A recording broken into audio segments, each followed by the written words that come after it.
Bismillahirrahmanirrahim. Assalamualaikum warahmatullahi ta'ala wabarakatuh. Alhamdulillahi rabbil alamin. Wabihi nasta'inu ala umurid dunya wad din. Wassalatu wassalamu ala habibina Muhammadin Sayyidil anbiya'i wal mursalin. Wa ala alihi wa sahbihi ajma'in. Subhanaka la ilma lana illa ma'allamtana. Innaka antal alimul hakim. Hasbunallah wa ni'mal wakil, ni'mal maula wa ni'mal nasir, wa la hawla wa la quwwata illa billahil aliyyil azim. Alhamdulillah, sentiasa kita merafakkan kesyukuran kehadiran Allah Ta'ala kerana Allah masih mengurniakan nikmat-nikmatnya kepada kita semua. Tuan-tuan, puan-puan muslimin dan muslimat, jemaah surau Al-Mawaddah yang dikasihi lagi dirahmati Allah Ta'ala sekalian, InsyaAllah pada subuh ini kita akan membahaskan kuliah dengan tajuk Tadabbur Peristiwa Isra' dan Mi'raj Nabi kita Muhammad sallallahu alaihi wasallam. Walaupun kita sudah berada pada bulan Sya'ban, maka tidak mengapa kita membahas ataupun mentadabbur satu peristiwa yang dirakamkan Allah Ta'ala kisahnya di dalam Al-Quranul Karim, iaitulah peristiwa Isra' dan Mi'raj Nabi kita Muhammad sallallahu alaihi wasallam. Allah Subhanahu wa Ta'ala menceritakan kisah ini dalam surah Al-Isra' pada ayat yang pertama. A'udzu billahi minasyaitonir rajim. Subhanalladzi asra bi'abdihi lailan minal masjidil harami ilal masjidil aqsa alladzi barakna hawlahu linuriyahu min ayatina innahu huwas sami'ul basir.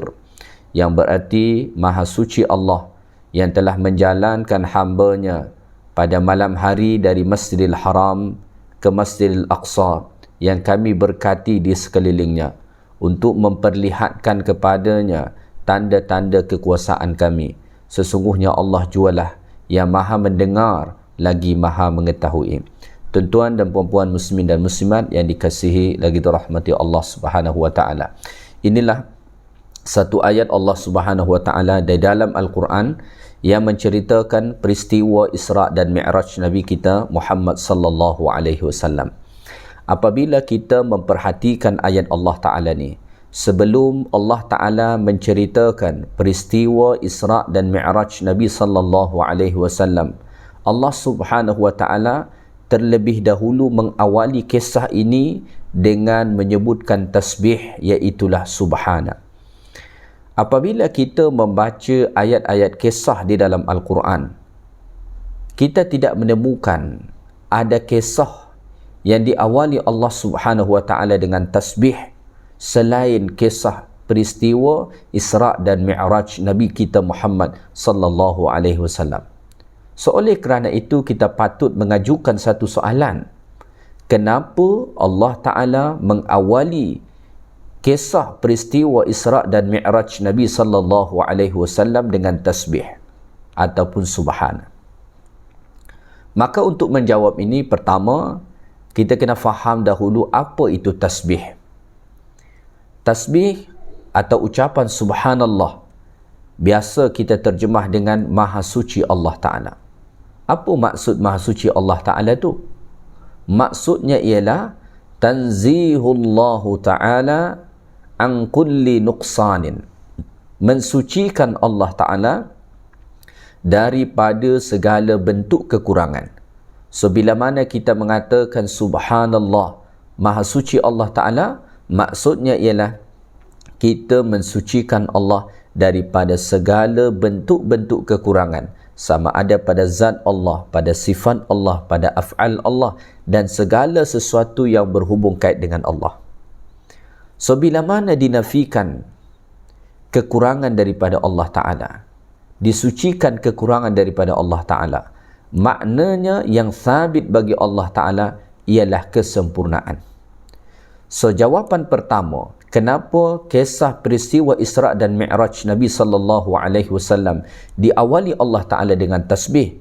Kerana Allah Ta'ala ingin menunjukkan bahawa peristiwa Isra' dan Mi'raj Nabi sallallahu alaihi wasallam ialah bahagian daripada kesempurnaan kuasa Allah Subhanahu wa Ta'ala.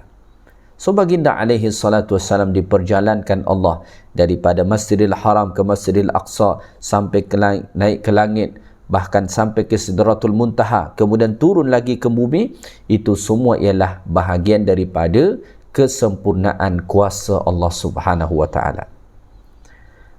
Yang kedua,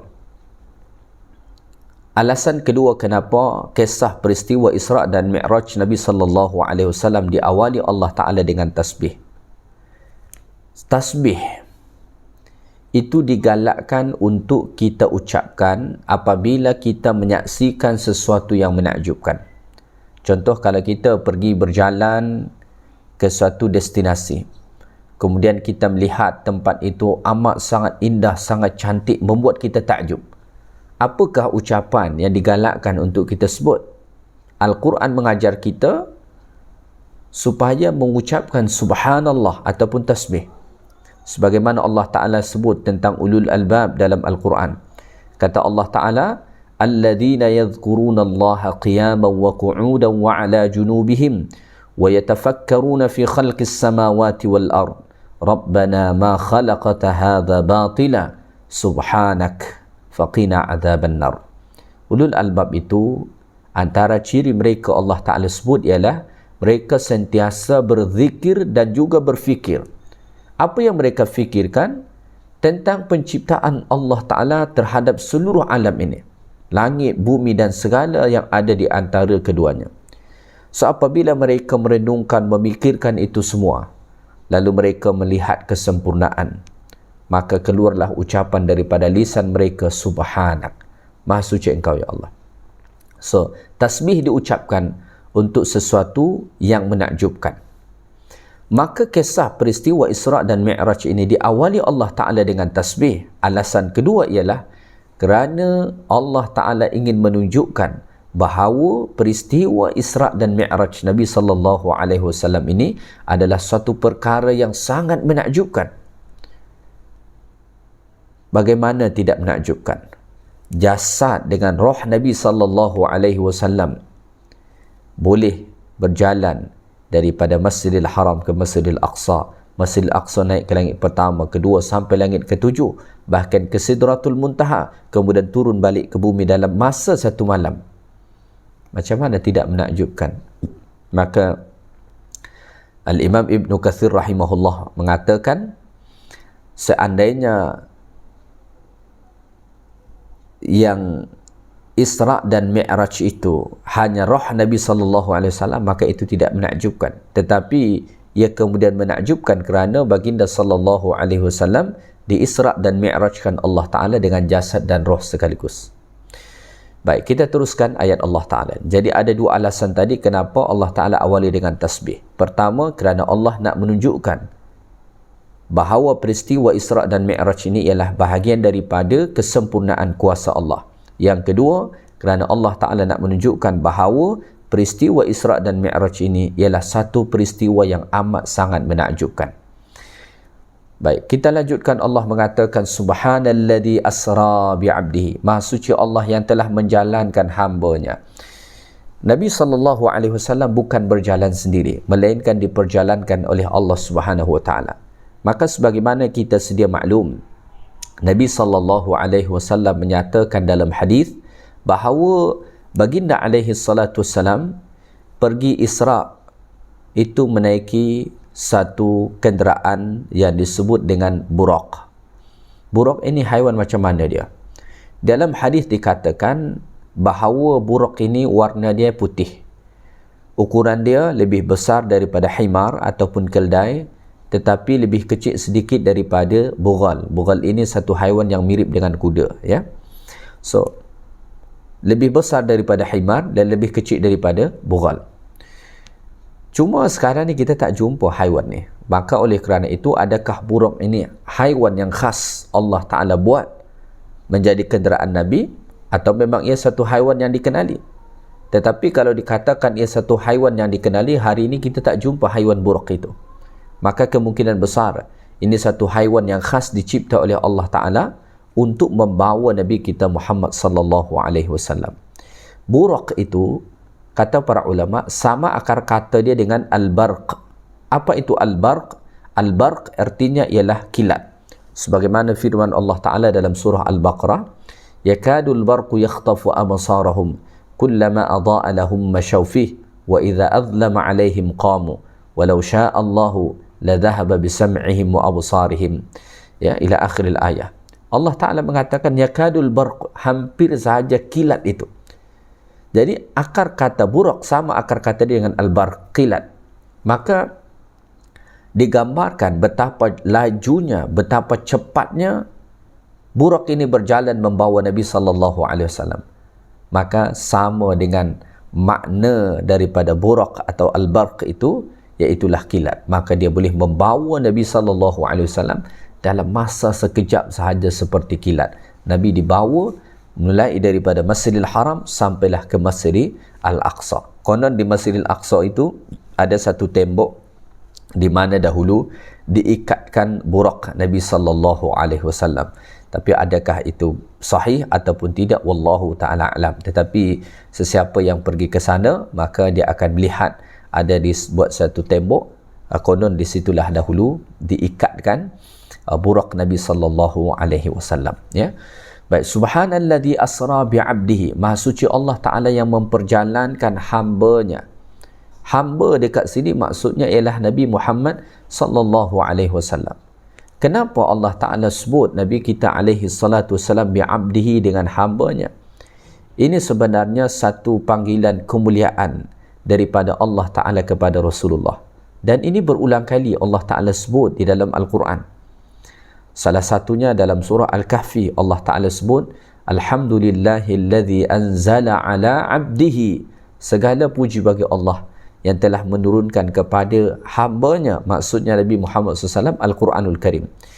Kenapa Allah Ta'ala sebut Nabi Muhammad dengan bi'abdihi, dengan hamba-Nya? Alasannya ialah kerana Nabi kita alaihi salatu wassalam manusia yang paling menghambakan diri kepada Allah Ta'ala. Tidak ada sesiapa yang lebih menghambakan diri kepada Allah selain Nabi SAW. Sehingga kan Allah Ta'ala menyebut Nabi kita alaihi salatu wassalam bi'abdihi, satu bentuk kemuliaan Allah Subhanahu wa Ta'ala beri. Maka pengajaran bagi kita bahawa kita tidak akan pernah mendapatkan kemuliaan di sisi Allah Ta'ala kecuali kita betul-betul menghambakan diri kita kepada Allah. Kalau kita tidak mahu menghambakan diri kita kepada Allah Ta'ala, maka sungguh tidak ada kemuliaan bagi kita. Maka kalau kita ingin mulia, hambakanlah diri kita kepada Allah Ta'ala. Baik, kita teruskan. Allah Ta'ala mengatakan subhanalladzi asra bi'abdihi laylan. Jadi peristiwa Isra' dan Mi'raj ini berlaku pada waktu malam. Allah Ta'ala sebut secara khas laylan, pada waktu malam. Maknanya tidak ada berlaku peristiwa ini pada waktu siang. Ia hanya berlaku pada waktu malam. Bahkan perkataan laylan ini menunjukkan bahawa peristiwa Isra' dan Mi'raj itu berlaku hanya dalam satu malam sahaja, atau sebahagian daripada satu malam. Baik, mungkin kita patut bertanya, kenapa peristiwa Isra' dan Mi'raj ini, perjalanan Isra' dan Mi'raj ini ditetapkan Allah Ta'ala pada waktu malam? Kenapa bukan pada waktu siang? Ya, satu sisi kalau kita berfikir, kalau kita nak pergi berjalan, ya, kita lebih memilih berjalan pada waktu siang. Ya, kalau contoh kita nak balik kampung, kita nak balik kampung, drive, bawa kereta sendiri, mesti kita lebih suka memilih waktu siang. Kenapa? Kerana waktu siang lebih terang, ya, kita lebih ready untuk drive kereta kita, berbanding pada waktu malam. Malam tu gelap, kemudian kita mengantuk, dan lain sebagainya. Kenapa peristiwa Isra' dan Mi'raj ini Allah Ta'ala pilih pada waktu malam? Maka jawapannya ialah kerana Nabi SAW ni berjalan atau diperjalankan Allah menuju Allah Ta'ala. Dan sesiapa yang ingin berjalan menuju Allah Ta'ala, waktu terbaik ialah pada waktu malam. Ya, sesiapa yang ingin berjalan menuju Allah Ta'ala, maka waktu terbaik ialah pada waktu malam. pada waktu siang kita boleh beribadat sebagai jalan kita menuju Allah. Tetapi ibadat pada waktu malam berbeza dengan waktu siang. Pada waktu siang kita boleh buat, tetapi begitu banyak kebisingan yang boleh mengganggu kekhusyuan kita. Tetapi pada waktu malam, itu adalah waktu yang sangat spesial, yang sangat tenang, ya, sehingga kan kita boleh fokus, khusyuk dalam menapaki perjalanan kita menuju Allah Ta'ala. Maka di dalam Al-Quranul Karim, Allah Subhanahu Wa Ta'ala lebih dahulu memerintahkan sembahyang malam berbanding sembahyang 5 waktu. Sembahyang 5 waktu bila difardukan Allah Ta'ala ketika mana peristiwa Isra' dan Mi'raj. Peristiwa Isra' dan Mi'raj itu bila berlaku? Lebih kurang pada tahun yang ke-10 daripada kenabian Nabi Muhammad sallallahu alaihi wasallam, selepas peristiwa Amul Huzn. Jadi ada satu tahun yang dikenali sebagai Amul Huzn, tahun yang penuh duka cita bagi sallallahu alaihi wasallam, bagi Nabi kita sallallahu alaihi wasallam. Oleh kerana pada tahun itu Nabi sallallahu alaihi wasallam kehilangan 2 orang yang amat berjasa dalam menolong dakwah Nabi kita alaihi salatu wasallam. Pertama iaitu Khadijah radhiyallahu taala anha, isteri Nabi kita alaihi salatu wasallam, ya, sekaligus seorang wanita yang amat sangat mulia yang menghabiskan harta dia untuk menolong dakwah Nabi sallallahu alaihi wasallam. Maka Nabi amat sayang dengan Khadijah radhiyallahu taala anha. Sejarah mencatatkan sepanjang perkahwinan Nabi sallallahu alaihi wasallam dengan Khadijah, Nabi tidak berpoligami. Nabi tidak kahwin 2. Nabi berpoligami selepas Khadijah radhiyallahu taala anha meninggal. Bahkan selepas Khadijah radhiyallahu taala anha meninggal pun Nabi masih sentiasa mengingati kebaikan Khadijah radhiyallahu taala anha. Ya. Kemudian pada tahun yang sama Nabi sallallahu alaihi wasallam kehilangan bapa saudaranya, iaitu Abu Talib. Walaupun Abu Talib seorang yang tidak beriman kepada Allah Taala, tetapi jasanya membantu, menolong, menyokong, melindungi Nabi sallallahu alaihi wasallam adalah amat sangat-sangat luar biasa. So apabila Khadijah dan Abu Talib meninggal dunia, Nabi sallallahu alaihi wasallam seperti burung yang kehilangan kedua sayapnya. Ya, maka tahun itu dikenali sebagai Amul Huzn. Kemudian Allah Subhanahu wa taala Isra' dan Mi'rajkanlah Nabi sallallahu alaihi wasallam untuk menghibur Nabi alaihi salatu wasallam, sekaligus nanti Allah Taala nak memberi syariat untuk penghilang kesedihan. Apa dia? Salat. Maka salat itu penghilang kesedihan Nabi sallallahu alaihi wasallam. Ya. Sehingga kan Nabi mengatakan ju'ilatis salah qurratu aini. Sembahyang itu dijadikan sebagai penenang hati Nabi sallallahu alaihi wasallam. Maka momentum terindah dalam hidup Nabi semasa Nabi salat. Saat Nabi sallallahu alaihi wasallam sembahyang, itulah masa paling selesa, paling Nabi suka. Ya. Kalau kita analogikan orang yang suka misalkan pergi kedai kopi, dia selesa dekat situ, dia akan duduk lama-lama dekat situ. Nabi sallallahu alaihi wasallam, Nabi tu paling selesa kalau sembahyang. Maka Nabi kalau sembahyang lama. Ya. Baik. So sembahyang 5 waktu itu difardukan Allah Taala pada peristiwa Isra' dan Mi'raj, lebih kurang tahun 10 daripada kenabian Nabi sallallahu alaihi wasallam. Manakala sembahyang malam, solat malam itu diperintahkan Allah Taala pada awal-awal kenabian, iaitulah dengan menurunkan surah Al-Muzammil. Menurut para ulama tafsir, surah Al-Muzammil ini menurut salah satu pendapat ialah surah yang kedua diturunkan kepada Nabi sallallahu alaihi wasallam. Allah Taala berfirman, "Ya ayyuhal muzammil qumil laila illa qalila nisfahu aw inqus minhu qalila aw zid 'alaihi warattilil qur'ana tartila." Jadi Allah Ta'ala perintahkan, ya ayuhal muzammil, wahai orang yang berselimut, qumil lail, bangunlah pada waktu malam. setengah malam atau kurang sedikit atau bahkan lebih. Warattilil Qur'ana tartila, dan bacalah Quran dengan tertil pada ketika itu. Maka sembahyang malam, ya, lebih awal diperintahkan Allah daripada sembahyang 5 waktu.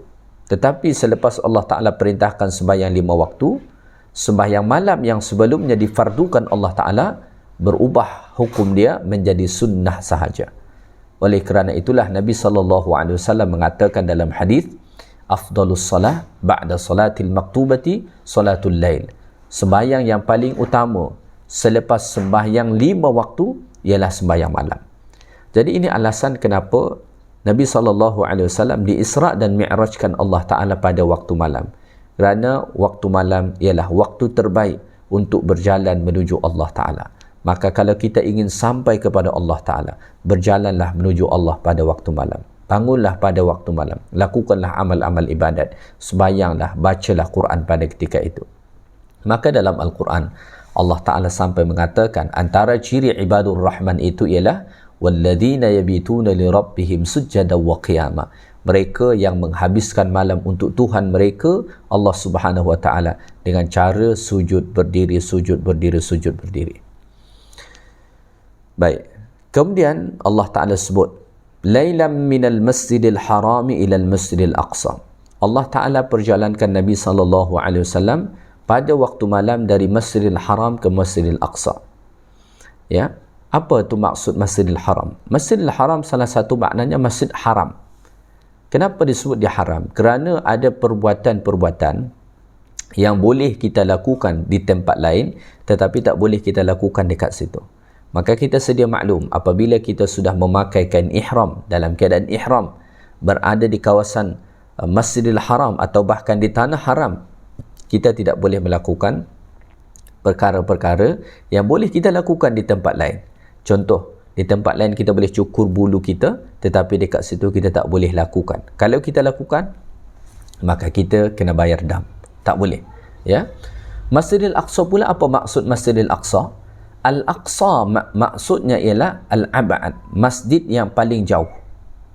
Ya. Pada masa itu, masjid yang paling jauh ialah Masjidil Aqsa dari Masjidil Haram. Kerana masjid pertama dibina ialah Masjidil Haram. Masjid yang kedua ialah Masjidil Aqsa. Pada zaman itu, masjid paling jauh ialah Masjidil Aqsa. Jadi Masjidil Aqsa disebut dia sebagai Masjidil Aqsa kerana itulah masjid yang paling jauh pada zaman itu. Sekarang ni di seluruh penjuru dunia, alhamdulillah ada masjid. Tetapi pada zaman tu tak ada lagi. Ya.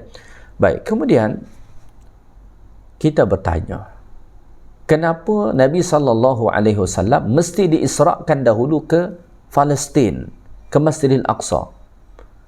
Ya, bukankah Allah Ta'ala kuasa terus menaikkan Nabi SAW ke langit daripada Masjidil Haram?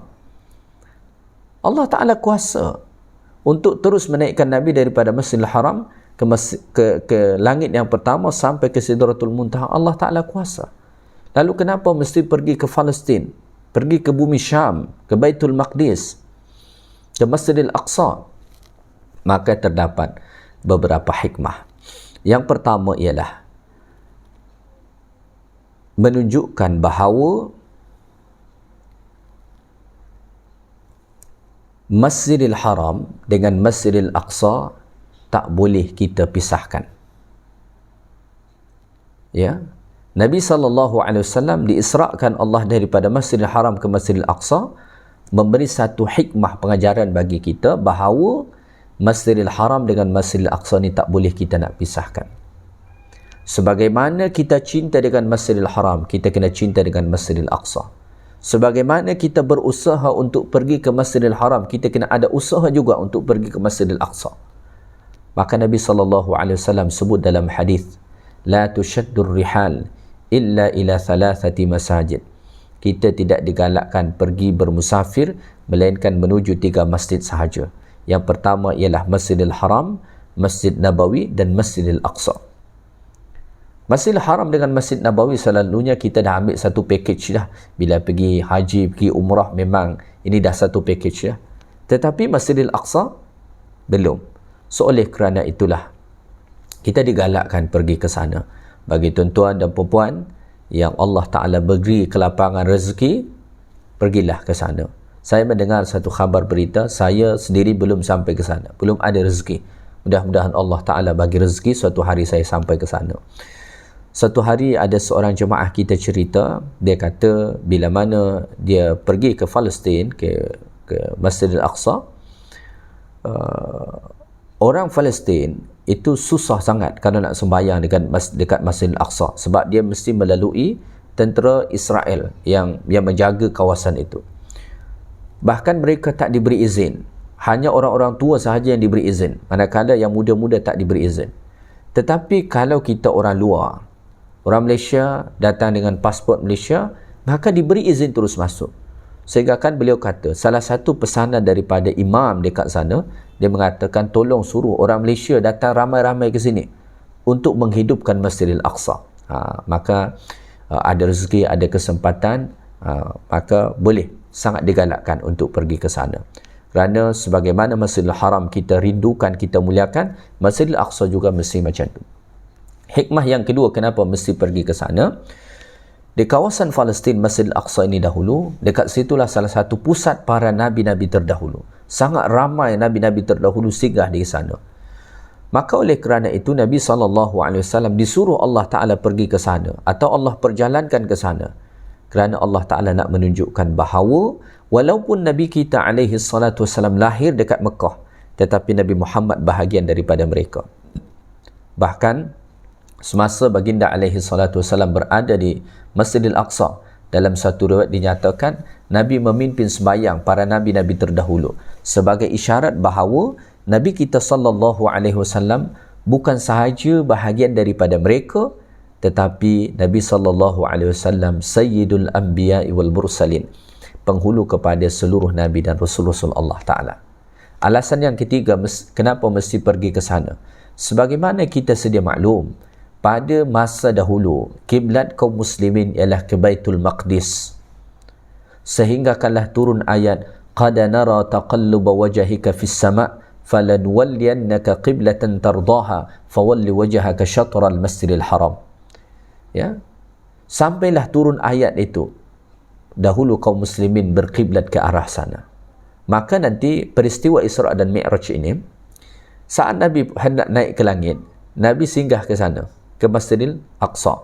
Tetapi semasa Nabi balik, Nabi terus balik ke Mekah dibuat Allah Ta'ala. Ini isyarat, kata para ulama, bahawa selepas Nabi SAW Isra dan Mi'raj, tak lama lagi Nabi tidak lagi akan berkiblat ke Baitul Maqdis, tetapi akan berkiblat ke Kaabah, iaitulah kiblat Nabi Ibrahim alaihi salatu wassalam. Ya. Baik, so itu sekurang-kurangnya 3 hikmah kenapa Nabi SAW mesti pergi ke sana. Kemudian Allah Ta'ala sebut alladzi barakna haulahu, yang kami berkahi di sekelilingnya. Jadi Masjidil Aqsa itu dan kawasan sekitarnya ialah tempat yang diberkati oleh Allah Ta'ala. Maka tumbuh di sana tanaman yang subur, ada air dan lain sebagainya. Ia adalah satu kawasan yang diberkati oleh Allah, dan Allah Ta'ala sebut secara jelas di dalam Al-Quran. Maka kalau kita ingin pergi ke tempat yang diberkati, salah satunya ialah pergilah ke Masjidil Aqsa dan kawasan sekitar Masjidil Aqsa. Ia adalah kawasan bumi yang diberkati oleh Allah Ta'ala. Yang diberkati artinya banyak kebaikan Allah Ta'ala buat dekat situ. So apabila kita pergi ke tempat-tempat yang diberkati Allah, insya-Allah kita akan mendapatkan sedikit sebanyak daripada keberkatannya.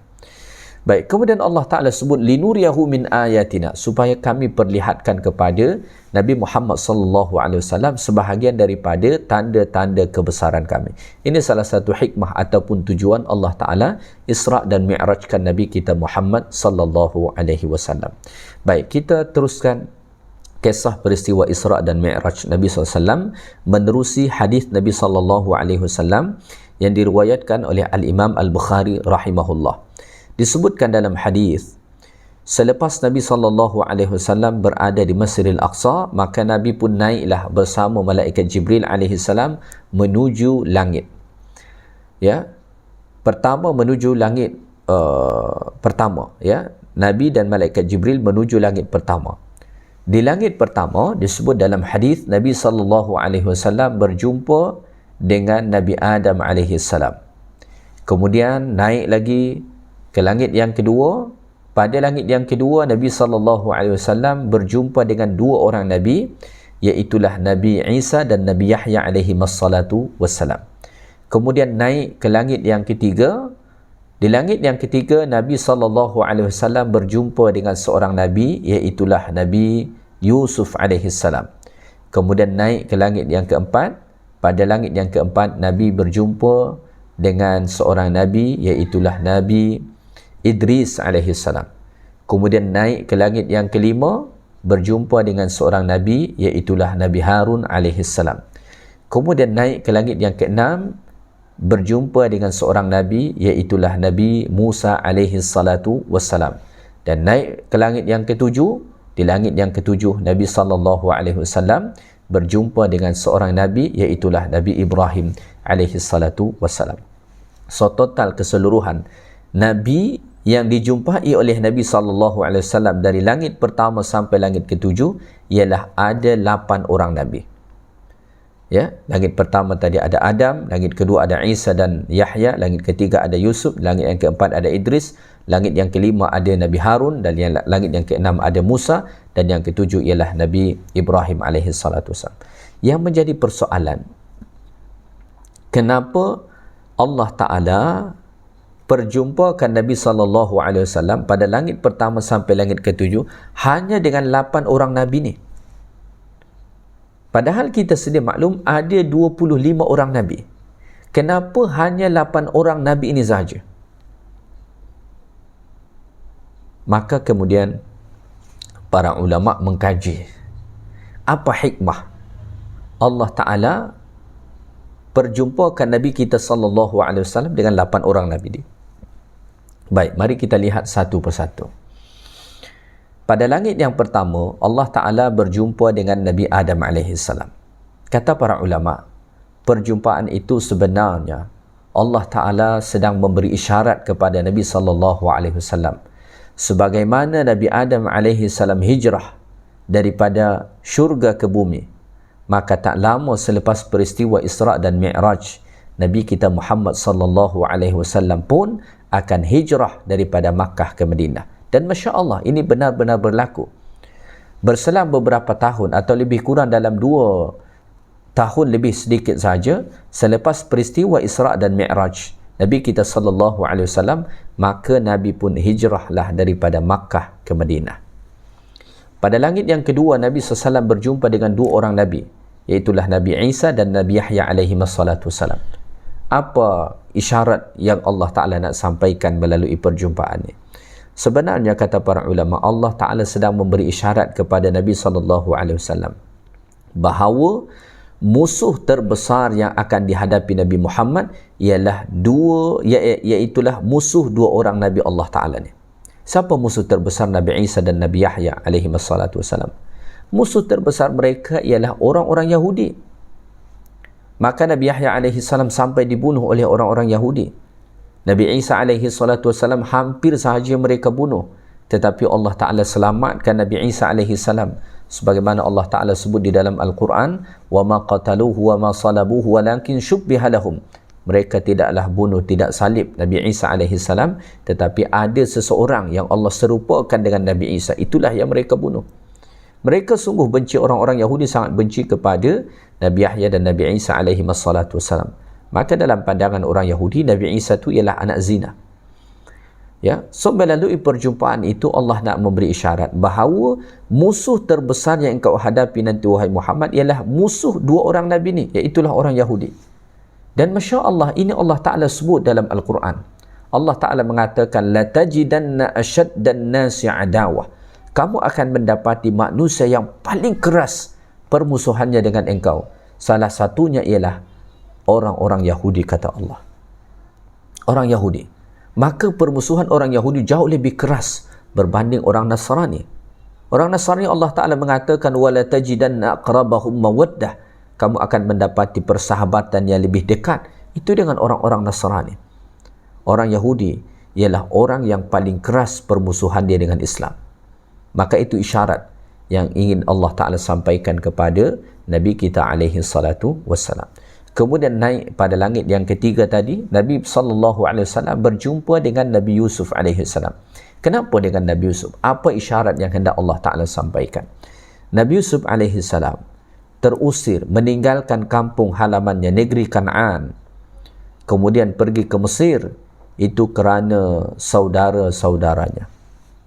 Maka Allah Ta'ala sedang mengisyaratkan kepada Nabi SAW bahawa Nabi nanti terusir daripada Makkah ke Madinah sesungguhnya bukanlah dilakukan oleh orang lain, melainkan dilakukan oleh orang-orang yang masih ada hubungan darah dengan Nabi SAW.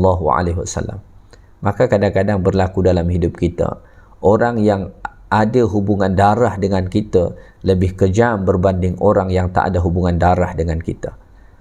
Mereka orang-orang Makkah mengusir Nabi SAW, bahkan ingin membunuh Nabi SAW, padahal mereka masih ada hubungan darah. Manakala orang-orang Ansar yang ada dekat Madinah menyambut Nabi SAW dengan hati yang penuh dengan gembira, mereka sampai melantunkan tala'al badru alaina min saniyatil wada' wajib syukru alaina mada'a lillahi da'. Satu ekspresi kegembiraan mereka dengan kehadiran Nabi Muhammad sallallahu alaihi wasallam dekat Madinah. Kemudian Nabi sallallahu alaihi wasallam naik ke langit yang keempat, berjumpa dengan Nabi Idris alaihi salam. Apa isyarat yang hendak Allah Taala sampaikan dengan perjumpaan Nabi Muhammad dengan Nabi Idris? Nabi Idris ni Allah Taala sebut dalam Al-Quran, innahu siddiqan nabiyya wa rafa'nahu makanan 'aliyya. Nabi Idris alaihi salam ni salah seorang nabi yang Allah Taala tinggikan kedudukannya. Maka Allah Ta'ala sedang memberi isyarat kepada Rasulullah melalui perjumpaan itu. Sebagaimana Idris alaihissalam ditinggikan Allah, engkau pun wahai Muhammad akan ditinggikan Allah, bahkan melebihi daripada ketinggian Idris. Maka Allah mengatakan di dalam Al-Quran, وَرَفَعْنَا لَكَ ذِكْرَكَ, dan kami tinggikan sebutan nama wahai Muhammad. Ya? Maka setiap masuk waktu sembahyang, nama Nabi Muhammad sallallahu alaihi wasallam dilaungkan di tempat-tempat paling tinggi, iaitulah menara-menara masjid. Asyhadu anna Muhammadan Rasulullah. Baik, seterusnya Nabi naik ke langit yang ke-6, naik ke langit yang ke-5. Pada langit yang ke-5 Nabi berjumpa dengan Nabi Harun alaihissalam. Nabi Harun ni seorang Nabi yang dahulu dibenci oleh orang-orang Bani Israel, tapi kemudian dia disayang oleh mereka. Maka Allah Ta'ala sedang memberi isyarat kepada Nabi kita Muhammad sallallahu alaihi wasallam, walaupun sekarang engkau dibenci oleh kaummu, tapi suatu hari nanti mereka akan sayang dan cinta kepada engkau. Dan Masya Allah, ini terbukti. Orang-orang yang dahulu membenci Nabi sallallahu alaihi wasallam dekat Mekah, selepas peristiwa Fathu Makkah, kemudian mereka berubah menjadi orang-orang yang cinta, yang sayang dan nolong Nabi kita Muhammad sallallahu alaihi wasallam. Kemudian naik pada langit yang ke-6, Nabi SAW berjumpa dengan Nabi Musa alaihissalam. Nabi Musa ni, kisah Nabi paling banyak dalam Quran ialah kisah Nabi Musa. Kenapa? Kerana kisah Nabi Musa alaihissalam ni sentiasa menjadi pengubat, sentiasa menjadi ubat kepada Nabi dalam menghadapi umat Nabi Muhammad SAW. Ya? Maka melalui perjumpaan dengan Nabi Musa ni, Allah Ta'ala sedang mengisyaratkan kepada Nabi bahawa kalau engkau menghadapi kedegilan umatmu, ya, maka belajarlah dengan Musa. Tengoklah Musa, macam mana dia menghadapi umat yang lebih degil daripada umatmu. Maka Nabi Musa alaihissalam ni, Nabi Musa alaihissalam ni menjadi semacam contoh kepada Nabi macam mana menghadapi umat. Ya, maka nanti selepas Nabi mendapat selepas Nabi mendapat perintah sembahyang, Nabi SAW itu berbincang dengan Musa. Padahal pada langit yang ke-7 nanti ada Ibrahim alaihissalam. Tetapi Nabi Muhammad SAW itu berbincang dengan Nabi Musa. Sehingga kan Nabi Musa ni macam advisor kepada Nabi SAW. Ya, macam seorang konsultan bagi Nabi Muhammad SAW. Maka selepas Nabi menerima perintah sembahyang, Musa tanya, apa yang Allah fardukan? Nabi jawab, sembahyang 50 waktu. Musa kata, minta kerenganan, minta kerenganan. Dah sampai 10, minta kerenganan. Dah sampai 5, minta kerenganan. Cuma Nabi dah tak mahu saja. Dan Nabi Musa mengatakan, umatku lebih kuat daripada umatmu. Mereka tak akan mampu. Maka Nabi Musa alaihi salam ni Allah jumpakan dengan Nabi Muhammad sallallahu alaihi wasallam kerana Allah Ta'ala ingin memberi isyarat kepada Nabi Muhammad, kalau engkau rasa susah nak menghadapi umatmu, tengoklah Musa alaihi salam. Kemudian Nabi SAW naik pada langit yang ketujuh. Di sana Nabi SAW berjumpa dengan seorang Nabi, iaitulah Nabi Ibrahim alaihi salam, duduk bersandar di Baitul Ma'mur, satu tempat di mana para malaikat Allah Ta'ala tawaf. Setiap saat masuk ke situ 70,000 dan tak ada yang keluar. Melalui perjumpaan itu Allah Ta'ala sedang mengisyaratkan kepada Nabi SAW, sebagaimana Ibrahim AS bersandar di Baitul Ma'mur, tempat tawaf yang ada di langit, maka suatu hari Nabi SAW akan menguasai Kaabah sebagai tempat tawaf di bumi. Maka tidak lama nanti selepas peristiwa Isra' dan Mi'raj dan Nabi hijrah ke Madinah pada tahun 8 Hijrah, Makkah jatuh kepada tangan Nabi SAW. Kaabah yang dahulu menjadi tempat orang-orang mensyirikkan Allah Ta'ala, kemudian berubah menjadi tempat orang-orang mentauhidkan Allah Subhanahu Wa Ta'ala. Maka siapa sahaja yang datang ke sana, semua melantunkan talbiyah, labbaik Allahumma labbaik, labbaik la syarika lak labbaik, innal hamda wan ni'mata laka wal mulk la syarika lak. Dan Masya Allah, ini semua berlaku. Inilah beberapa hikmah penjelasan para ulama kenapa Allah Ta'ala perjumpakan Nabi SAW dengan 8 orang Nabi tadi, mulai daripada langit pertama, kedua, ketiga sampai dah langit yang ketujuh. Kemudian Nabi naik ke atas lagi. Secara ringkasnya Nabi SAW pun menerima perintah sembahyang daripada Allah Ta'ala. Menjadi satu persoalan, kenapa sembahyang ni Allah Ta'ala syariatkan di atas sana? Ya, bukankah Allah Ta'ala boleh turunkan perintah sembahyang itu ke bumi sebagaimana perintah-perintah syariat yang lain? Alasan kenapa Allah Ta'ala syariatkan sembahyang itu langsung secara direct di tempat yang tinggi sana dengan Nabi SAW, pertama kerana Allah ingin mengisyaratkan bahawa sembahyang ialah ibadat tertinggi, ibadat paling agung ialah sembahyang. Maka dari 5 rukun Islam, sembahyang sahaja yang wajib kita kerjakan tiap-tiap hari. Puasa hanya sekali setahun, itu pun bagi mereka yang mampu. Zakat hanya kala terpenuhi nisab dan haul. Ya, mungkin sekali setahun, bahkan mungkin sebahagian orang yang susah hidup dia tak pernah pun berzakat sepanjang hayat dia, kecuali zakat fitrah saja. Haji bagi mereka yang mampu. Tetapi sembahyang, mampu tak mampu, tak ada cerita mampu tak mampu, kena sembahyang. Selagi hayat dikandung badan, kena sembahyang. Kerana itulah ibadat tertinggi bagi seorang Muslim. Maka Nabi SAW mengatakan bahawa sembahyang ialah imaduddin, tiang kepada agama kita ni. Ya, dan dalam hadis yang lain Nabi SAW mengatakan bahawa amalan pertama yang akan dihisab Allah Ta'ala nanti di akhirat ialah sembahyang kita. Bila mana sembahyang kita baik, maka semua insya-Allah akan baik. Tetapi bila mana sembahyang kita rosak, maka semua akan rosak. Maka sembahyang ni dia menjadi penentu kepada ibadat-ibadat kita yang lainnya. So oleh kerana itu, kita kena jaga sembahyang kita. Kita kena sempurnakan sembahyang kita. Ya, kerana itulah syariat tertinggi yang Allah Ta'ala syariatkan kepada Nabi kita Muhammad sallallahu alaihi wasallam.